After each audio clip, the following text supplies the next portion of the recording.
Are you curious about bodies, pleasure, and possibilities? And what about curious about what others are up to on the planet when it comes to pleasure, sex, and play? Have you considered what pleasure can do for your life, your body, and your bank account? Do you know something magical, delightful, and out of this world orgasmic is not only possible for you, but totally available to you?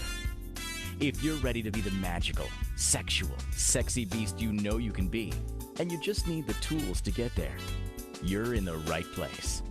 Now, here's the host of The Pleasure Zone, sensual movement artist, relationship and sex alchemist, Milica Jelenic. Welcome, welcome, welcome, my sweet, sweet pleasure seekers. If you're here and you're listening or watching, that makes you a pleasure seeker. Even if just for today, that makes you a pleasure seeker. Isn't that fun just to think about for 1 second that you are actually seeking pleasure and not like, you're not seeking like torment and crap in your life, like you're seeking pleasure today. Awesome. Congratulations. You might be finding something a little more fun in your life. Today, I have a guest on the show. So for those of you who are avid listeners, you notice that I don't have a lot of guests anymore, but every once in a while I come across somebody that I think would have a very fun conversation with me. So I invite them on. And this week and next week are guest weeks. And so this is a fun conversation this week. I particularly chose Alan as my guest, and I was lucky enough for him to say yes after I twisted his arm a little bit, twisted his leg, gave him an energetic blowjob. He said yes. It was very kind of him. He didn't even know I did that, but no, I didn't actually. I just want to throw that in for you guys to go, what? You did what? Yes, I did. So our topic for today is astrology, sex, and relationships. And why?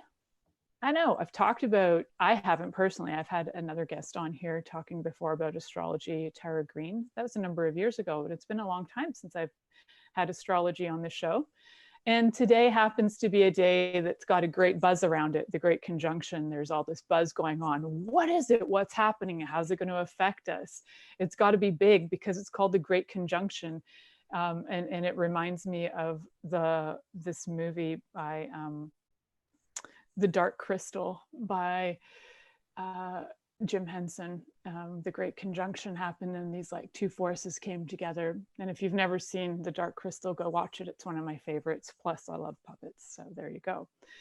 And on this, I'm curious, what is this? And I wanted to ask an expert on like, what are people talking about? But I also like to know, how does things in our astrology charts affect our sex lives and our relationships and all of that jazz? And Alan is actually somebody who does some super old astrology. So a lot of you, when you think of astrology, you're probably thinking Western astrology. You're thinking about a lot of terms that you hear from Western astrologers, but Alan actually does astrology that's even older than that, Vedic astrology, way older. So I'm going to give you a lowdown on who Alan is and kind of a little bit of his background. So Alan is a Canadian astrologer. He's a palmist, an author. He's a graduate of the American College of Vedic Astrology. And he's also a former tutor for the British Faculty of Astrological Studies. He's written several books, including Mutual Reception and the Draconic Bowl for Western astrologers, plus the Kala Sarpa and the Parivartana Yoga. If I'm pronouncing anything wrong, just please correct me, and Stellar Astrology Volumes 1 to 3 for Vedic astrologers. His New Age Noir series, Scorpio Rising, Felonious Monk, and Soma County, features an astrologer as a protagonist who one viewer has called, reviewer, sorry, I say viewer because I actually see this as going like, every time I read this, I actually see that this is a TV show, a series. So one reviewer has called it the Sherlock Holmes with a horoscope. So how fun is that? Now it got me curious because I absolutely love murder mysteries. I'm like addicted to especially British ones. I love them. I'm all over them, all over Netflix. So they're kind of fun. So Alan, I want to welcome you. And my first question to you is, what possessed you to actually say yes to being on this show? Didn't you promise me a t-shirt? A t-shirt, yeah, I'll make you a t-shirt, sure. You were going to knit it yourself, right? That's right. You know, it's funny. I have been knitting things, so that's hilarious. You say that. It's You're been gonna a weave in knitting. a little unicorn wool, right? That's right. Yeah, Make it magical. for those Mercury retrograde periods. Yeah, I can do that for you. Okay, great. Well, thanks, Melissa, for having me on.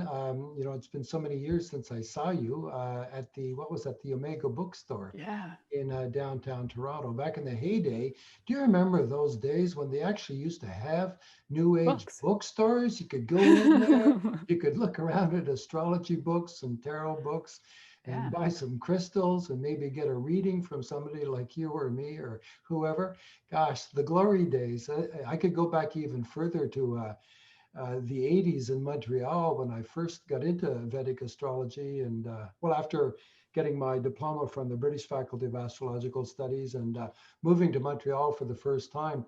And at that time, there was like 4 different bookstores in town. And you could go there and put up a little poster and say that you were an astrologer and that you're going to be giving courses starting in September. And people would show up. It was so quaint. We'd go to bars, restaurants, and cafes and have our little tete-a-tete there, but those days are gone now. Everything's online. How No. sad. Even worse Yeah. now. We're all under restraining orders. Confined to home. This is the way we meet now. But anyway, sorry. What was the question? Why did I agree to doing this? I'm Yeah. still asking myself, what am I doing here? What am I doing here? Well, This is how my life started. I was I'm a up for the zygote, challenge. and then. Well, I was first attracted to astrology because one of the key words in Western astrology, I was first a Western astrologer. And if you know just a little bit about Western astrology, they have these, what they call aspects, which are angular relationships between planets. One among those is sextile. It was kind of like catchy. Good word. That Right? sounds Yeah. interesting. Maybe I should learn some astrology. All because of Slippery sextiles. slope. I love it. That's awesome. That is Okay. great. And then you somehow got interested in Vedic astrology. How did that all come up for you? Well, I did study formally with the British Faculty of Astrological Studies. I came from New Brunswick, where like nobody did astrology and nobody taught astrology and nobody practiced it. So I had to look around for a correspondence course, and make a long story short, I ended up with the Brits because it seemed like very thorough and compelling. And did that correspondence course for a couple of years and went to England for 1 school year and finished off my studies and wrote 16 hours worth of exams. So when I came back to Canada, I settled in Montreal for the first time. And then I practiced as a Western astrologer for, I guess, a good 15 years, giving courses in Montreal and consultations. And back in, this was early 90s, I guess. A girlfriend of the day gave me a book on Vedic astrology. And I looked at it first and I thought, no, I have a lot of fire signs in my chart. So a lot of Aries, Leo rising, Sagittarius moon. And some of those things, when you convert from tropical zodiac in Western astrology to a sidereal zodiac in Vedic astrology, you drop back a sign. So instead of a Leo rising, it became a Cancer rising. Instead of a Sagittarius moon, I became a Scorpio moon.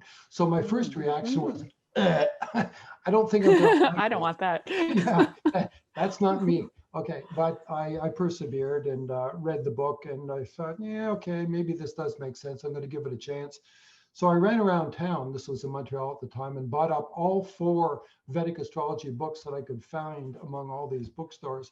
And that whetted my appetite a little bit. And then that fall or the next year, I went to a conference in San Diego on Vedic astrology. And, just kind of came home with a suitcase full of books, the software. But while I was there, I, talked to a lot of people, and they said, "Oh, you're Canadian. You must know Hart Defoe." No, who's Hart Defoe? Well, he's just like practically the greatest, Vedic astrologer in the Western world. And he lives in Toronto. You're kidding. So I eventually tracked him down and went for a consultation. I thought, well, that was pretty impressive. I told him I wanted to learn more. I came back maybe 3 months later for a weekend workshop here in Toronto. And then a year later, he launched like a full-blown program in Albuquerque, New Mexico, which I then got on board with that. And that was the beginning of, 10 to 12, maybe 15 years worth of study with him. And I went along and got certified, as I had done before in Western astrology. I thought, well, it's good to be certified, even if only because jumping through these hoops sort of confirms, at least to yourself, that you know all the basics, and well, more than the basics, quite frankly, everything you need to know to function professionally. And of course, it means something to some people. Not most clients don't ask you whether you're certified. They simply say, how long have you been doing this, and Yeah. that sort of thing. But anyway, away I went. So starting around the mid 90s, I began shifting from Western astrology to Vedic astrology. And it was like walking with a crutch for a little while using my Western astrology. I was doing like double analysis each time I would see a client.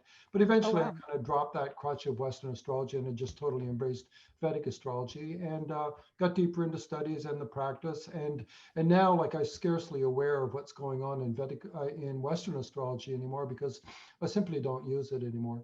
So I'm fully absorbed in Vedic astrology. Oh, that's really cool. So from the Vedic perspective, is there anything as a great conjunction going on right now? Well, there is no difference really, except the backdrop of the signs. So what is a great conjunction? It was great for me. Was it good for you too? So honestly, I almost fell asleep for the last 3 days, like pretty freaking knocked out, unconscious, tired.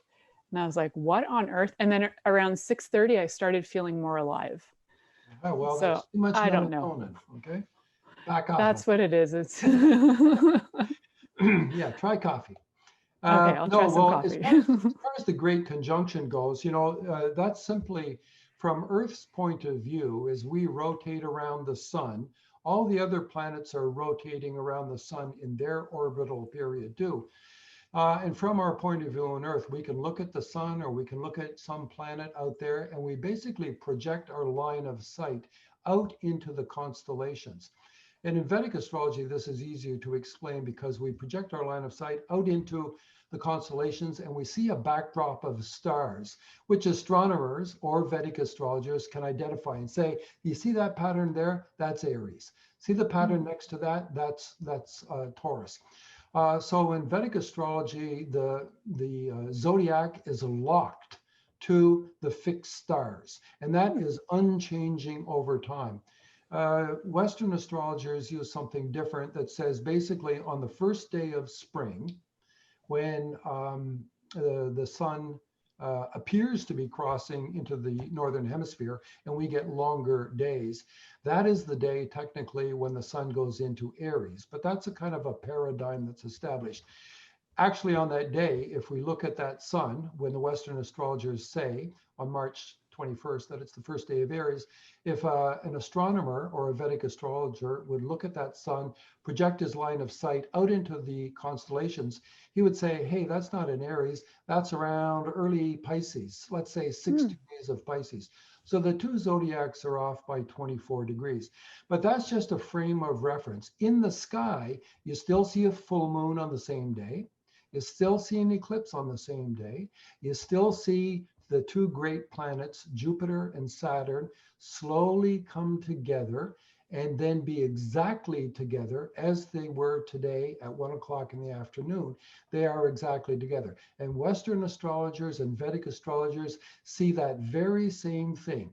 Two little points of light where one is just sitting on top of the other. They appear so close together in this circumstance, in this era, that they appear almost as if they were one star. I mean, at first glance, the casual observer might say, that's a star. But if they keep looking at it, they'll see the two break apart, and then they'll realize, oh yeah, those are planets. But the point is, astrologers, whether they're Western or Vedic, still see those two planets in conjunction. Where they depart in terms of perspective is Western astrologers say that this is occurring at 1 degree of Aquarius, And Vedic astrologers say, no, according to our frame of reference, which is the fixed starry constellations, that's actually happening at 6 degrees Capricorn. And that's the only place that we differ, although that's not an insubstantial difference, because when you come to interpret planets as seen in one sign versus another, there is potentially a big difference, as there is at this time. Yeah, that's why I thought you'd be a fun person to talk to about this. I did know about your Western background only briefly, because when we did work at the Omega Center, I think Sax Francisco told me that you had been a Western astrologer, and at the time you were now more, I think you had settled on like Vedic at the time. It was around 2004 or 5, so it was before it closed down. Yeah, I was well into it then. I was doing strictly Vedic astrology at the time. Yeah. So that's neat that, because a lot of people, you know, that I'm reading today are talking about it being in Aquarius, and, you know, the dawning of the age of Aquarius song is like going crazy all over the internet. But we don't have the dawning of the age of Capricorn song happening right now. If you'd like to sing one for us, that would be great. What would it sound like? What would the lyrics be if we had the dawning of the age of Capricorn song happening? Well, it'd probably be a hymn song to the Saturnalia, in all seriousness, right? Because Capricorn is ruled by Saturn. And in fact, you know, Christmas itself was, taken over by Christians and turned into a great Christian holiday, but it was originally a great pagan holiday called the Saturnalia, because it was literally the darkest day of the year. And what did people do on the Saturnalia? They would make big fires. They would bring a flagon of mead or their homemade beer, and they would cavort around the fire, get drunk, and fornicate. Doesn't that sound like? Sounds like a freaking good day, if you ask me. Night. Now, I've got a space outside that I could light a fire. It's a little cold. We are in Canada, but I'm up for it. Well, a big fire. That's the idea. Big bonfire. I'm up for it. I think that's good. Because that doesn't involve, I mean, you are drinking around a fire. What's the next thing you're going to do is fornicate. You have to. They kind of go hand in hand, right? RSVP now. What else do you do? So this also, so with this being in, so the song would be an ode of some sort to Saturnalia. That would be nice. Yeah, well, if you look at some of the depictions of Saturn as painted by Goya and some of these other medieval artists, I mean, Saturn is a pretty ravenous and randy looking critter. I've seen this. Think of a satyr, you know. Yes, half man, half beast. Yeah. Pretty party on, like kind of pan-like, right? Don't bring your poodle to this party. No. So that is a pretty fun. Oh, I think I'm just realizing that I'm having so much fun talking to you that I'm forgetting that I'm on a radio show and I'm supposed to have commercials, because there's like things we do here. So we're gonna have a commercial. So you're listening to The Pleasure Zone here on Inspired Choices Network, and we'll be right back to talk with Alan Annand about sex, astrology, and relationships right after this commercial break. Are you secretly a voyeur, wondering what's going on in other people's sex lives? What if now is the time for a totally different sexual evolution? Are you interested in people who are pioneers of different sexual and pleasurable practices? Lean in now with Milica Jelenic, where she will entice you and your body to know your own pleasure zone. On the Pleasure Zone radio show with sensual movement artist Milica Jelenic, you'll receive tools, inspiration, and a foundation to allow yourself to receive more in your sex life, and quite possibly other areas of your life as well. Listen for the Pleasure Zone with Milica every Monday at 8 p.m. Eastern Time, 7 p.m. Central Time, 6 p.m. Mountain Time, and 5 p.m. Pacific Time on InspiredChoicesNetwork.com.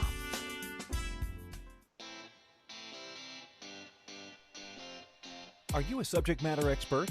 Are you here to share your expertise with an audience waiting to hear from you in only the way you can deliver?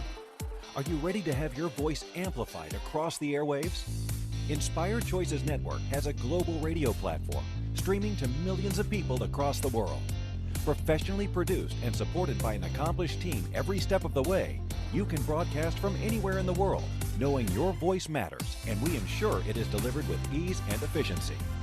Eager to hear your message, the world awaits. Contact us today to become an Inspired Choices Network radio host. Email become a host at inspiredchoicesnetwork.com.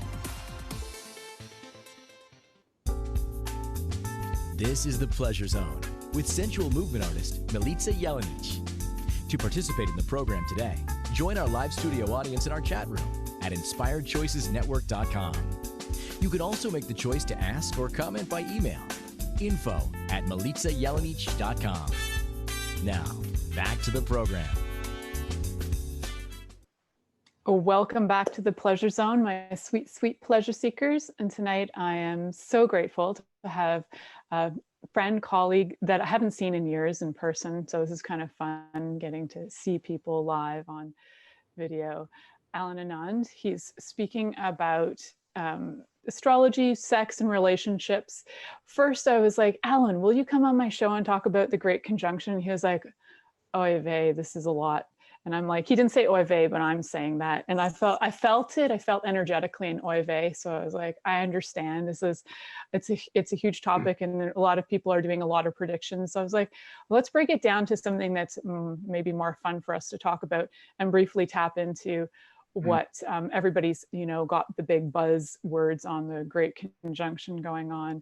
And as we heard from Alan before break, from a Vedic perspective, it's in a different sign than it is in the Western perspective. So we're going to have some different ways to see this, and also to regard maybe the effects that this may have on the planet. So it's definitely going to be different if it's in Capricorn than if it's in Aquarius. So that's all curious to me as well, on what kind of impact that has. But I also love talking about sex. So trust me, people, we're going to be tapping into sex as well today. And even if we don't even involve astrology, we'll just talk some nonsense about sex for the fun of it.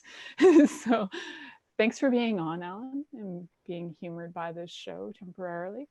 And what is it for you when you were seeing, when you're knowing, because, you're in this world of astrology, that these conjunctions are happening. What were some of the things that were kind of percolating in your mind of like, oh, okay, so this is going on and it's going to be in 6 degrees Capricorn. What's that going to be to me? Or because it'll affect everybody differently as well, right? Wherever it lands in their chart, I would think. Yeah, that's true. So one of the first things that we want to talk about, or at least I want to talk about, is when you have a conjunction of any true planet. So, in astrology, we consider the sun and moon as part of the picture, but those are not true planets. The sun is a star, the moon is a satellite of Earth. But the true planets, like our co-equals in the solar system, are Mercury, Venus, Mars, Jupiter, and Saturn. Now I'm going to stop right there, because those are the visible ones that we can all see with the naked eye. And those are the same visible ones that the rishis and wise people of the millennia past could lie on the hillside at night, and they could point them out to their students without the benefit of telescopes. I mean, Uranus and Neptune and Pluto are out there, but you need telescopes to see them. So they're not part of this paradigm. They're used in Western astrology, not in Vedic astrology.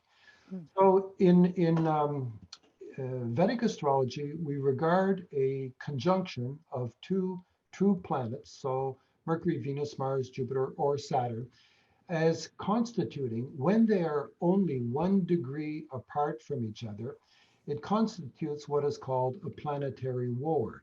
It's sort of like, look, there's 360 degrees of sky available. And when 2 planets are both crowded into the 1 single degree, it's sort of like they're kind of symbolically elbowing each other. It's like, hey, why are you crowding me? Why are you stepping on my toes? Back off a little bit. So this kind of war exists between the 2, where they sort of struggle for supremacy. And there are ways to determine who's the winner in a planetary war. Often it's the brightest.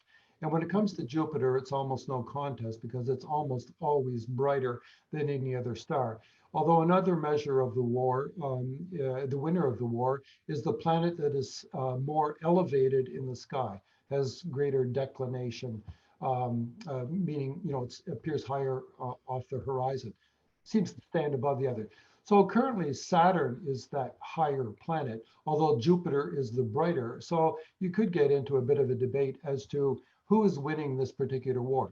But here's the thing about planetary war. It is a bit like a heavyweight fight when Muhammad Ali and Joe Frazier go the full 15 rounds and pound the shit out of each other, but nobody gets knocked out. And at the end of the fight, it's scored on points alone. But at the end of that 15 round heavyweight fight, does anybody feel like a winner? No, they both feel like crap because they've had the hell beaten out of them by, the best or the second best boxer in the world. So planetary war is a bit like that. So its downstream effect is that it causes some pain for aspects of life that are ruled by this planet or the other in your individual chart. So let's say, for instance, that you have, Cancer rising, and Capricorn, therefore, is your 7th house. Saturn becomes your 7th lord. And if it is beaten in a planetary war, it may imply that your relationship will suffer during this period. Now, we could offer that as a kind of a generic prognosis for all Cancer rising individuals who are listening, which is 1/12 of humanity. Yeah. So, I hate these kind of generalizations, and it's the specifics of an individual accurate birth chart that you can do this kind of stuff with. But just in principle, this is how it works. So we look at planetary war as a struggle between two planets that each rule different things. So it's difficult to talk about specifics for any individual or even generalities for a class of people, although I've given it some thought and I'm prepared to talk about some things in the context of relationship. Are you ready? I love it. I'm so ready. I'm learning so much, so I'm just feel like I'm sitting here going, this is great. I'm just going to absorb all this information and listen to you. Okay, so here's a kind of a rough cut in terms of think of it as a little crash course in Vedic philosophy. So in the Vedic system, and this is all of Hinduism basically, there are 4 goals to life. It's what they call the Purushartha. So those goals are Artha, which is material security, Kama, as in Kama Sutra, which is pleasure, then Dharma, which is doing the right thing, goes along, the golden rule and right livelihood and all the rest of that. And the last one is Moksha, which is release and liberation from whatever you've accumulated in life. You'll get this in the context of yoga. Some organizations refer to themselves as Moksha Yoga. So Purushartha, the 4 noble goals. Saturn rules 2 of those, or is a contributor to 2 of those, which is Artha, which is material security, and Kama, which is the pursuit of pleasure. Those are the 2 sort of lower goals for humanity. The 2 higher goals, which are Dharma, doing the right thing, being noble, following good principles, and being able to let go. That's being charitable or denying your own ego and letting somebody else have it, let's say. Those are things that are ruled by Jupiter. Okay, dial back now to the current circumstance in the sky. Jupiter and Saturn are together in a planetary war. What sign are they in? We have to adhere to the Vedic system, and we say they are in Capricorn. Saturn owns Capricorn. So Saturn is at home in Capricorn. It's like a man in his own house, a king in his own castle. So that means he has strength in this particular instance, and he will for the next 2 years, as long as Saturn remains in Capricorn. Meanwhile, Jupiter is in Capricorn, and this is practically the worst sign it can be in. We use the term debilitated, which means handicapped, compromised, somehow, incomplete, and is not functioning properly. So, and that'll last for about a year. Jupiter just recently went into Capricorn, and it'll stay in any given sign for about 1 year. So 1 year forward, but we can use this great conjunction as symbolic of many years to come, at least 20 years, because these Jupiter-Saturn conjunctions only happen once every 20 years. So back up to these two planets. Saturn is strong, and Saturn rules material security and pleasure. Jupiter is weak, and it rules noble principles and the sort of the idea of charity or self-denial. So what may happen in terms of relationships during this entire era? And when I say era, I guess I mean something like these next 20 years. It could be that people are going to say, you know what? I always wanted to live alone, and I always thought that was a great thing to do. You know, that's a principle. My freedom is important to me. In fact, Jupiter rules freedom, and Saturn rules responsibility or being tied down or contained or constrained to some degree. Think of what has happened during this COVID era, just in 9 months. What's happened? People have lost jobs. That's one thing. Lost They have relationships and paying the rent. Yeah. And they're also compromised in terms of relationships. You're either alone and you're unhappy about it because you can't, you know, go out and date, or shouldn't, we should say. And a lot of people are feeling like, wow, this idea of living alone is like not good on two scores. One, I can't make the rent, and two, I'm lonely. So I'm thinking that there may be a whole generational kind of shift that may happen around this time. Because look, even with vaccines, is the COVID thing going to be over right away? It may linger for yet another year. But the thing is, it is a pivotal event. It is a shock to the system. And it's going to make a lot of people say, man, is this really the way to go? Living alone and trying to make it on my own? Maybe I should be partnering with somebody, even if it's just a buddy or a girlfriend. But, you know, I got to think of partnering now, because that will help me with my material security, because it'll be splitting the rent and I won't have anxiety about that. But the other thing is too, I will have companionship. And if it's sexual companionship, great. Even if it's just platonic companionship, that is something too. Do we not get pleasure simply from talking to our best friend? Sure. That's a form of kama. Kama, as in Kama Sutra, is not just the pleasure of sexual congress. It's also other things that we enjoy. Good food, music, the touch of silk on our bodies, and all the rest of that. This is part of the broader spectrum of Kama. It's fulfilling some desires for nicer things in life. Artha is the basic security of a roof over our heads and some rice and beans every day so that we don't starve to death. Kama is when we can actually put paintings on the walls, a carpet under our feet, music in the background, and I can have a mango or some ice cream for dessert along with my rice and beans. These are pleasurable things of life. And so we're pursuing those.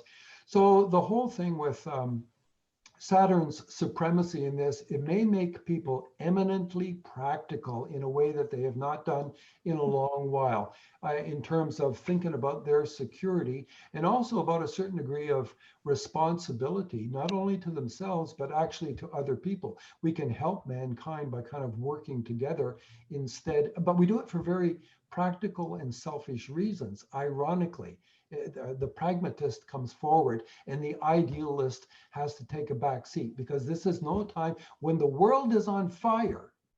You've got to put it out somehow. You can't be thinking of nobility. You've got to be practical in this time. So this is kind of where we're at too. I mean, it's interesting to see how that's playing out astrologically, and that's truly, it's like it's playing out in our lives right now. It's fascinating how that always shows up.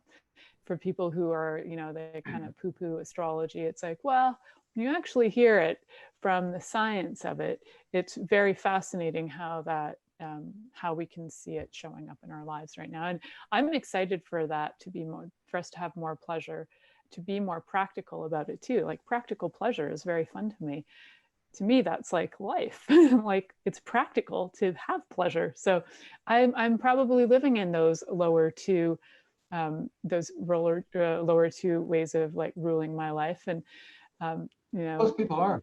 Yeah, probably not living the moksha part very much, or probably not burning off my karma very much right this lifetime. Maybe probably getting more of it for all I know. But quite simply, it also goes with age as well too. I mean, we start off, let's say, in our the idea of getting a university education or any kind of training, whatever, is to get a job, like to qualify you to become employed, to get some money so you can move out of your parents' house, you can have your own apartment, you can buy a car, you can live your own life. That's all part of your security. And then the more money you have, which you progress in your career, you can buy a nicer car, or you can buy good clothes, or you can take a vacation, all of which are pleasurable. Am I right? And sure. the notion of dharma only comes along later when you're truly successful. Like actually, when you're earning well and you've taken care of yourself and let's say your spouse or your kids or whatever, and it's only then that your thoughts begin to turn to your community. And you start to think, well, I should be giving something back to my community.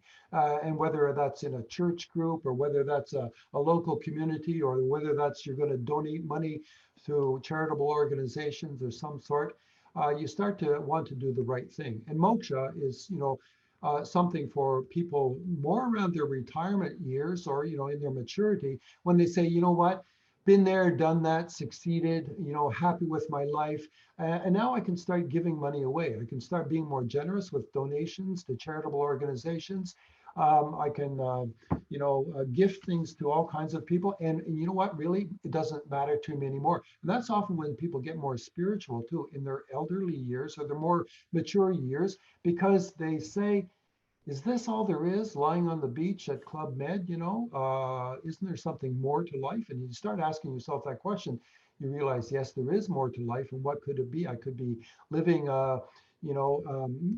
doing good for others, quite simply, and giving up what I have gained in possessions to make things easier for other people. That's part of the moksha. So don't worry about it. It's a nice development. Do we ever do it backwards? Because I feel like I almost had more of the moksha in my life in my 20s when I was more concerned about humanity, or maybe more giving back and doing things that were more charitable. Even though I didn't have necessarily the finances that made sense to do that, I would do a lot more for like gifting things, my time, my all kinds of stuff. And then all of a sudden I became a bit of a materialist somewhere in my mid 30s or early 40s. Yeah, often of some kind of necessity, right? Because you want a place of your own, because you're married maybe now and you have kids or whatever. But certainly, the fact that you may have been inclined towards, spiritual pursuits or whatever at an early age is a unique circumstance to you, which is driven by probably the composition of your chart. What I was talking about earlier is more a broad generational thing that we all kind of experience. We all go to university or get training in order to get a job, in order to make money, in order to buy a car and a house. I mean, that's all very materialistic, and the pleasure seeking and all the rest of that. So that's kind of generic for mankind. But yes, there are individuals who are reincarnated as having done all that stuff so much, like this life, they come straight in and they go right for the Dharma, and they're spiritual from the get-go, and they embrace a higher order of life, if we can put it that way. And that's all well and good, but that's an individual kind of composition. And again, the birth chart will speak to that or suggest that or be very overt about. You're definitely a non-materialist. You're interested only in studying scriptures and worshiping God. Yeah. Yes, I have a niece that's like that, and she's 13 now, but she's very interested in studying scriptures, Vedic scriptures, actually. So she's a fascinating kid, and she's very intense. It's very cool to see, and I do get that. I mean, we'll come in with our different stuff. I've never actually had my Vedic chart done, so maybe one day I'll get that done with you. Everybody should at least once in their lifetime. I think so. The last time I had somebody do my Western chart was probably like, it's got to be before my daughter was born, so probably 13 years ago. So okay, be cool to see that all play out. Also, because there were so many things that I think I could identify with in my Western chart, and like you were saying earlier for yourself, you're like, well, I don't know if I want to have that. Yeah. It's like, right now I've got some pretty fun stuff that kind of goes along with what I'm doing, and if I see it in a different way, well, that just like fuck me up. What's going to happen to me? Always that risk. You might become spiritual overnight. That's right. I'll just give it all up. I don't know what's going to happen. I'll be like, yeah, you know what? All that cock talk, it's out the window. I'm just going to talk about God 24/7. So, Well, you could become a Hindu perhaps, because there's a lot of these temples have yeah, the the lingam. Shiva lingam, right? I could Yeah, just right. like worship There the you go. lingam. There you go. The yoni and the lingam together. I could just be like a bisexual worshiper There you constantly. go. There's a temple too. That's right. So I love this conversation because one, I think it's educating a lot of my listeners on the fact that there is more than Western astrology out there, and that we are more than our sun signs, which a lot of people get kind of stuck into these things, and they're like, I'm such and such, and whenever I hear somebody go, well, I'm a Pisces and you're a this, so we should be friends, I'm like, my eyes must roll back in my head real hard. So I'm like, oh my God, I don't know enough astrology, but I can tell you this much, that's not all there is to it. But it's always funny to see how people do try to relate mostly based on sun signs, and they're not really looking at the bigger picture a lot of the time, and how the bigger picture, if we do know the bigger picture of ourselves, it can often help us not only know more about in relation to the world, or maybe some of our targets. If you're unclear with targets, I would think that this kind of work, getting your Vedic astrology chart done, would really help people to know what their targets are, whether it's in relationship or whether it's, with their careers or whatever. And a lot of people are questioning like their lives right now, and questioning like, what do I do with myself now? So I encourage you guys to contact Alan and get your chart done. And how can they find you, Alan? We're not done the show yet, but I want to like let them know a few times before we. I think on the link, my name is there with my website. Correct me if I'm wrong. Yeah, it is. It's a Navamsa, the Navamsa.com. Yeah. And Navamsa, so you can also get, that's how you pronounce it, Navamsa. So it's spelled N-A-V. Navamsa, but it's Cool. N-A-V-A-M-S-A. What does that mean? It means the 9th division of a sign. So in Vedic astrology, they look at the regular chart, but there's all these subdivisions, what they call harmonic charts. And the Navamsa is regarded as sort of the spiritual chart, the subchart, if you like, or harmonic chart of your birth chart. So it was just, back in the gold rush days of website addresses, I jumped on this quickly, along with sextile.com. I got that Great. That's awesome. You got to cover both sides of the road, right? You really do. All the parts that you like the most. I love that. Are there similar things in Vedic astrology? Are there things like the different are there sextiles in Vedic astrology as well, or there are aspectual relationships, but there are trines, but only Jupiter exerts these trines. There are sextiles and squares, but only Saturn does those, and squares and quincunxes, and only Mars does those. So it's a totally, it's not radically different, but it's different. Yeah, that is different. It seems some way simplified. It is very much more simplified. Yeah. It is simplified. Yeah. And that is the beauty of it. A lot of people, hesitate to get into it because they think it's complicated, but one step at a time, it's not complicated at all. And, I believe it's easier to learn how to read a chart once you know the principles in Vedic astrology than it is to be competent in Western astrology. After having been 15 years plus in both, I'm never going back to Western astrology. And if anybody wanted to learn astrology, I would never teach them Western astrology. I would say, you got to learn Vedic because that is the way they go. I've become a Vedic chauvinist. Okay. I like that. But I think it's the proof is in the pudding. When I do consultations these days, if I reflect upon it, I probably say to myself, I see this from that Vedic chart, and I never would have seen that, I think, in the Western chart. That's my perspective. Are there relationship charts, like composite charts that you can do in Vedic astrology as well? Like I've seen people get composite charts for relationships. There is a form of doing that, yes, where you can compare what we call synastry, comparing sort of a critical 4 elements in each person's chart, like your ascendant, your moon, your sun, and your Venus are respectively sort of mundane considerations with the ascendant. The moon is emotive quality and communications. Sun is principles, what we call sort of mission, vision, values. And Venus, of course, is, affection and sexuality. And so if you compare to people's charts, you basically get a 4x4 matrix where, we can compare my moon to your moon, my Venus to your Venus, my sun to your sun, a critical 4.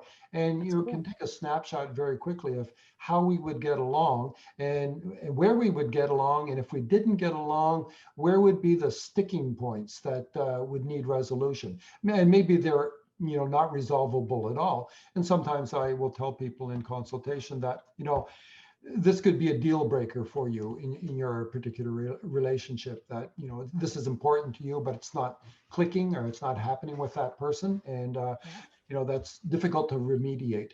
There's other things that you can do with the Vedic chart too. There's a sort of an analysis of sexuality as well too, sort of basic things on whether a person is inclined for marriage or disinclined for marriage, whether they're, going to have a love marriage or an arranged marriage. I mean, this is a common choice or circumstance in India or other parts of Southeast Asia or the Middle East, where, having your family arrange your marriage is a common occurrence. And then there's the whole sexuality aspect, what degree of passion a person will bring to a relationship. For instance, in the zodiac, you can consider the planets. I mean, they can all be classified male or female, but in the assessment of sexuality, you bring it right down to the critical 4, which are Moon and Venus are sort of like the good girls of the zodiac, the female planets. And Mars and Saturn are the kind of bad boys of the zodiac. And if you've got this interchange between the two in your chart, chances are, passion is simmering below the surface or easily aroused or ready to, get involved. But other people don't have that. For instance, going back to Jupiter and Saturn, is representative of this great conjunction. Jupiter is not a player in sexual relationships because Jupiter is kind of thoughtful, educated, intellectual, moral. That's a big problem, right? Whereas Saturn is amoral. Saturn is down and dirty. Saturn is earthy. Saturn is primal. Think of the Saturnalia, right?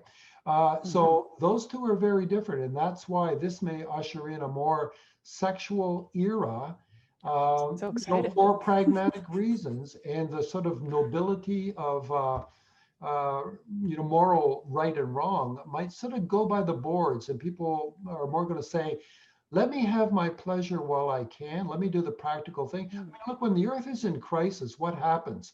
If you really think humanity is going to die, you want to start to reproduce, right? What could be, the whole primal reaction for the species might be, my God, we've got to procreate. We're going to die. So we better procreate so that maybe there's a chance that our offspring could live. I mean, that's one impulse. And the other is that if I'm going to die, I might as well have sex because that's pleasurable. And let's take a break on that thought, because that's a great one. If I'm going to die, let's have sex. I like that. So we're going to have our last break because I missed one of them and I'm getting heck from the producers, but that's okay. So you're listening to The Pleasure Zone here on Inspired Choices Network, and we'll be right back after this short break. Are you secretly a voyeur, wondering what's going on in other people's sex lives? What if now is the time for a totally different sexual evolution? Are you interested in people who are pioneers of different sexual and pleasurable practices? Lean in now with Milica, Jelenic, where she will entice you and your body to know your own pleasure zone. On the Pleasure Zone radio show with sensual movement artist Milica Jelenic, you'll receive tools, inspiration, and a foundation to allow yourself to receive more in your sex life, and quite possibly other areas of your life as well.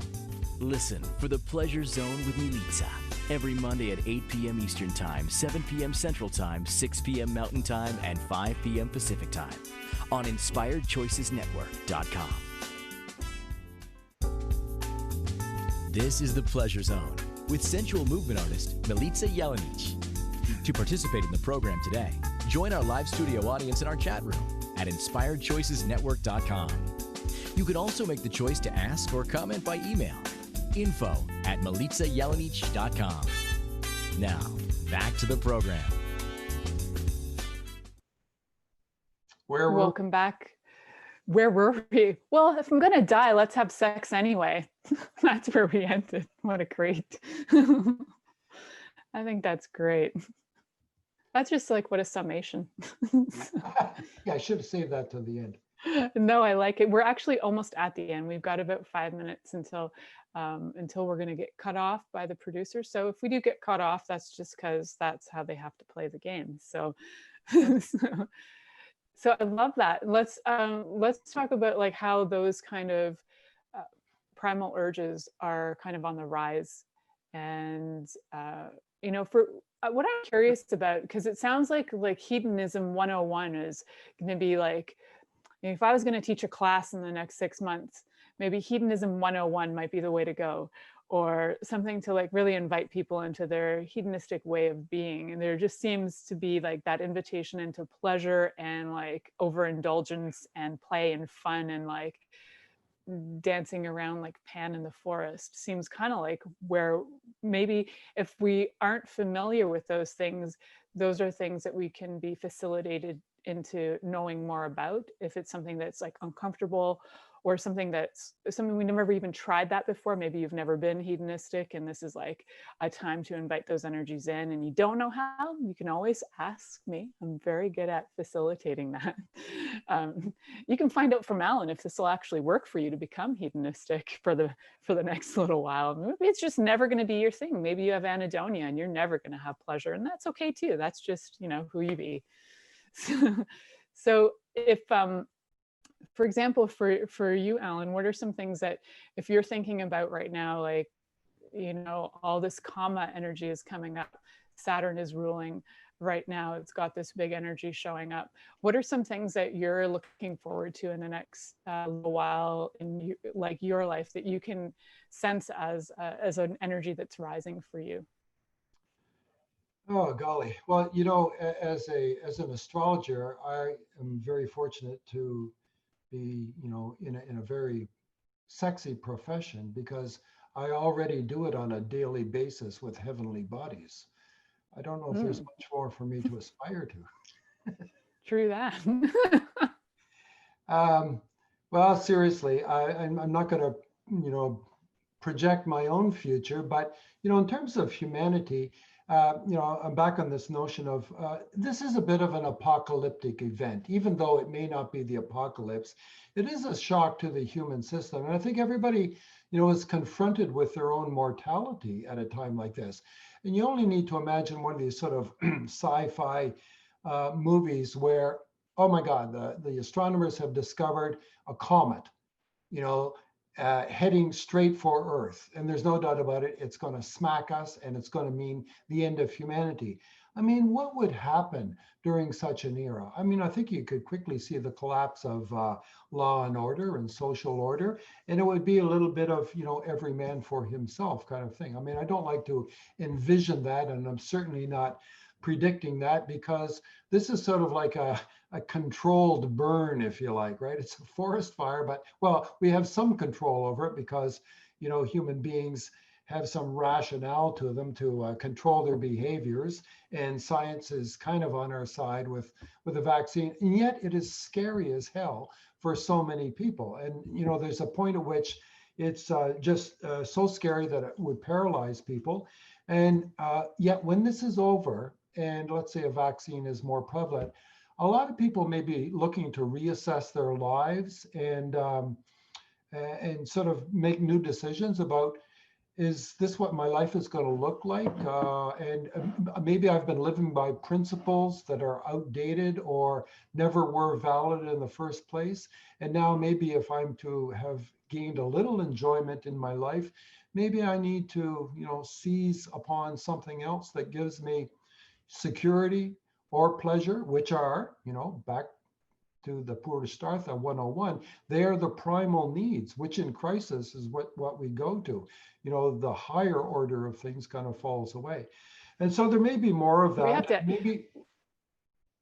We have like 5 seconds left, Alan. I know time flies when you're having fun. Okay. But yeah, so there may be more of that you were saying coming our way. So just keep your eyes and Thank you ears for open. listening Stay to The tuned in and Pleasure turned on Zone till next with week. sensual movement artist Milica Jelenic. The Pleasure Zone returns next Monday at 8 p.m. Eastern, 7 p.m. Central, 6 p.m. Mountain, and 5 p.m. Pacific on InspiredChoicesNetwork.com.